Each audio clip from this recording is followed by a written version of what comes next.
እናቴን አጣኋት አባት። ሰላም ነው። እንዴት ነህ አባ? አለ የቲክቶክ ቪዲዮ ዘጋ እየሰራው ነበር። ኧረ በጌታ ቢያንስ አትነግረኝም? አታስፈቅዱም? ይኸው እያስፈቀድኩ እኮ ነው። እሺ ምን ነበር? ጥያቄ ጠየቀና ሽልማት ልስጥህ። እሺ ችግር የለም። ኦኬ ፍቅረኛ አለችህ? አዎ ያው አሁን ላይ እናወራም እንጂ ተዘጋግተናል አለች። ኦኬ ምን መሰለህ ጨዋታው አፈቅርሻለሁ ብትላት አፈቅራለሁ የምትል አይነት ከሆነ የብር ተሸላሚ ትሆናለህ ማለት ነው። እሷ ለእኔ ነው የምትኖረው ታውቃለህ። በጣም ነው የምትወደኝ፣ በጣም ነው የምወዳት። በቃ ጭቅጭቄ በዛ። ለእሷ የተሻለ ነገር ለማምጣት እሷን ለመቀየር ጭቅጭቄ በዛና አሁን ምን እንደተፈጠረ እንኳን በሳላቅ 2 ወራችን ነው። ስለዚህ እስኪ አጋጣሚዎች እኮ አይታወቁምና ደውላትና ምትልን እንስማ። ስልኳ አይሰራም። 2 ወር ሞክሬዋለሁ። ሳምንት ምናምን ሆኖኛል። ከሳምንት በፊት ሞክሬ አይሰራልኝም። እስኪ እንሞክርና ከሆነ ሆነ ካልሆነ ይቀራል።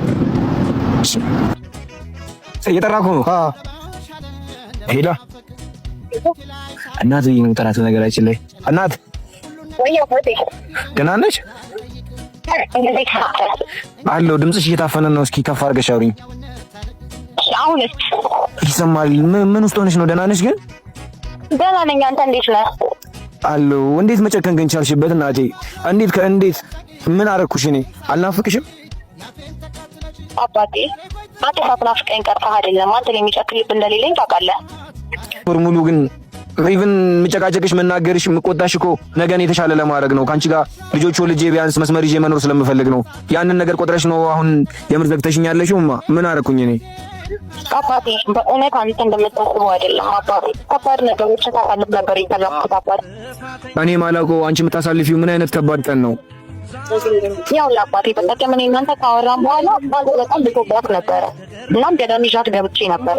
ስልክ መደወል የማይቻልበት ቦታ ነው እንዴ? አንቺ ለምን እንደዛ ልጅ ታጣልኛለሽ? እኔ እኮ እወድሻለሁ አባቴ። ይኸውልህ የኔ ጌታ እኔም እወድሃለሁ። ለአንተ ያለኝን ፍቅር ታውቀዋለህ። ግን እናቴ በጣም አሟት ነበር። በዛ ላይ የሄድኩበት ገዳም በፍጹም በስልክ መጠቀም የማይቻለው።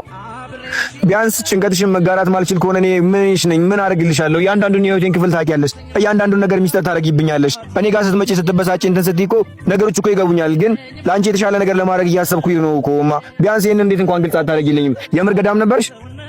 አባቴ ማርያምን እያልኩ አንተ ለማስከፋት አይደለም። በጣም ስትፋመምብኝ በቃ ድንገት ሆነብኝና እሷን ይዞ መግባቱ ነበር የቀናኝ። እሺ ደህና ነሽ አንቺ? እሷ ደህና ናት? አሁን ሰላም ናት? ተሻላት? አባቴ እናቴ እኮ አረፈች።